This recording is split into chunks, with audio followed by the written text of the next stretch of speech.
নজর রাখবো পরবর্তী সংবাদে। সোশ্যাল মিডিয়া জুড়ে এখন তুমুল বিতর্ক সৃষ্টি হয়েছে এক ভিডিওকে কেন্দ্র করে। যে ভিডিওতে দেখা গেছে এক ছাত্রীকে যৌন নিগ্রহের চেষ্টা করা হয়েছে, অশ্লীল অঙ্গভঙ্গি করা হয়েছে এবং এই ভিডিও যখন ভাইরাল হয়েছে রীতিমতো শোরগোল সৃষ্টি হয়েছে এবং কে সেই অভিযুক্ত, কি কারণে এই রকম অঙ্গভঙ্গি সে করেছে, সমস্ত বিষয় নিয়ে নেটিজেনরা একের পর এক প্রশ্ন তুলেছেন এবং এই অটোর মধ্যে এই ছাত্রীকে যৌন নিগ্রহের চেষ্টায় ইতিমধ্যেই গ্রেপ্তার করা হয়েছে অভিযুক্তকে, এমনটাই খবর আমরা পাচ্ছি। পাশাপাশি তদন্ত চলছে বলে জানা গেছে। বিস্তারিত জানবো, আমাদের সঙ্গে যুক্ত হয়ে গেছে প্রতিনিধি রাজীব দত্ত। রাজীব, 16 এপ্রিল বুধবার ত্রিপুরার শ্যামলী বাজারের কাছে এই ঘটনাটি ঘটেছে, এখন কি জানতে পারছো?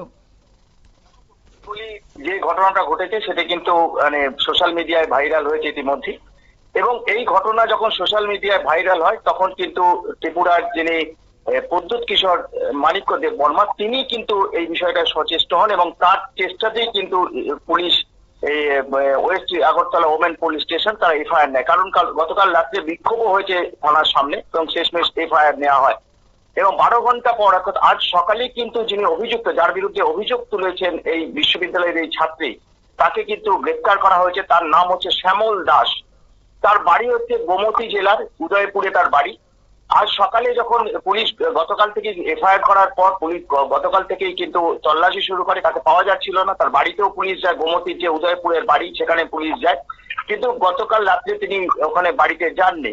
তারপরে পুলিশ খোঁজ করতে করতে তার আজকে সকালে তাকে বটতলা এরিয়া আছে, যেটা পশ্চিম পুলিশ স্টেশনের অন্তর্গত বটতলা এলাকা, সেখানে একটি দোকানের সামনে তাকে আজকে সকালে পাওয়া যায় এবং তাকে গ্রেপ্তার করা হয়েছে। আজকেই তাকে কিন্তু আদালতে তোলা হবে। যে অভিযোগটাই ছাত্রী করেছেন খুব সিরিয়াস অভিযোগ, যে এই অটোর মধ্যে তাকে একদম পরিষ্কার তিনি যেটা লিখেছেন, তাকে হেনস্থা করা হয়েছে, তার গায়ে হাত দেওয়া হয়েছে এবং তিনি বারবার যখন অবজেকশন দিচ্ছেন, কারণ তিনি যখন উঠেছিলেন জেবি বাজার, এখান থেকে তিনি বিশ্ববিদ্যালয়ে যাবেন বলে উঠেছিলেন, কিন্তু তখন এক মহিলা ছিলেন, তিনি মাঝখানে বসেছিলেন, তিনিও বিষয়টা দেখেছেন। দেখবে যে ছবিতে দেখা যাচ্ছে তিনি নেমে যাচ্ছেন, তিনিও কি তাকে তখন বলেন, তিনি এই ভদ্রলোককে বকাবকি করেন এবং নেমে যান। তারপরে তিনি এই বটতলাতে নেমে যান এবং তারপরেই কিন্তু আরো বেশি করে এই ভদ্রলোক তিনি থ্রেট করতে শুরু করেন, তার গায়ে হাত দেন।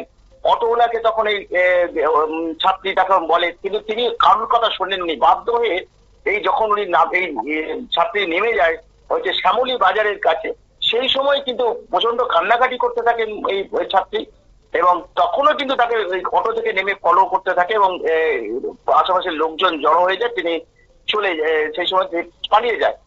এবং এই পুরো ভিডিওটা কিন্তু নিজে এই ছাত্রী, বিশ্ববিদ্যালয়ের ছাত্রী, তিনি কিন্তু এই ভিডিওটা পুরোটা নিজের মোবাইলে পুরোটা রেকর্ড করেছেন। যে ছবি দেখছো এর থেকে যেটা দাবি করা হয়েছে যে তার থেকে আরো গায়ে হাত দেওয়ার ছবিও আছে, যেগুলো সে এই ওয়েস্ট আগরতলা ওপেন পুলিশ স্টেশনকে দিয়েছে। এবং এই ঘটনার পর যখন হইচই পড়ে যায় সোশ্যাল মিডিয়ায়, এটা যখন ভাইরাল হয় এবং প্রশাসনের তরফ থেকে তৎপর হয় এবং তাকে আজ সকালে গ্রেপ্তার করা সম্ভব হয়েছে শ্যামল দাস বলে, এবং তাকে আজকে কোর্টে তোলা হবে এবং হেফাজতে নেবে পুলিশ। কিন্তু অত্যন্ত দুর্ভাগ্যজনক ঘটনা যে গতকাল কিন্তু সকালে যখন বিশ্ববিদ্যালয়ে যাচ্ছিলেন এই ছাত্রী, তখন এই একদম প্রকাশ্য অটোর মধ্যে এই ধরনের ঘটনা ঘটেছে, একদম আগরতলার মধ্যে। এটাই সব থেকে একটা এই ধরনের ঘটনা ঘটছে এবং প্রকাশ্যে, যদিও তাকে তখনই কিন্তু যারা দেখলেন, যখন মহিলা এই ছাত্রী নেমে গেলেন শ্যামলী বাজারে, সেই সময় তাকে ফলো করা হচ্ছিল। কিন্তু খুব দুর্ভাগ্যজনক যে যারা দেখলেন তখনও তারা দেখলেন, তাকে প্রতিবাদ করলেন, কিন্তু তাকে ধরে পুলিশের হাতে তুলে দিলেন না। এটাই সব থেকে দুঃখজনক। এবং এই ছাত্রীর ভিডিও ভাইরাল হওয়ার পর তখন প্রশাসনের টনক নড়লো এবং অবশ্যই আমি বলবো যে প্রদ্যুৎ কিশোর মানিক্য দেব বর্মা তার হস্তক্ষেপে কিন্তু এই অবশ্যই এফআইআর নিল এবং তাকে অবশেষে গ্রেপ্তার করা হয়েছে। যে শ্যামল দাস, তার বাড়ি হচ্ছে গোমতী জেলার উদয়পুরে বাড়ি, তাকে আজ সকালেই গ্রেপ্তার করা হয়েছে। বটতলা মার্কেট এরিয়া থেকে তাকে গ্রেপ্তার করা হয়েছে। শতাব্দী, ধন্যবাদ। আপনারা শুনলেন গত 16 এপ্রিলের এই ঘটনা এবং তারপরে সোশ্যাল মিডিয়া জুড়ে সেই ছাত্রীর আপলোড করা ভিডিও ভাইরাল। অবশ্য বিশ্ববিদ্যালয়ে সেই ছাত্রী অটোতে যাওয়ার পথে তাকে উত্ত্যক্ত করা হয়েছে, তার গায়ে সমানে হাত দেওয়া হয়েছে, এমনটাই অভিযোগ। এবং তারপরে সেই অভিযোগ হাতে পেয়ে পুলিশের পক্ষ থেকে পদক্ষেপ গ্রহণ করা হয়েছে এবং ইতিমধ্যে সেই অভিযুক্তকে গ্রেপ্তার করেছে পুলিশ। নিয়ে নিচ্ছে ছোট্ট একটি বিজ্ঞাপন বিরতির সঙ্গে থাকুন।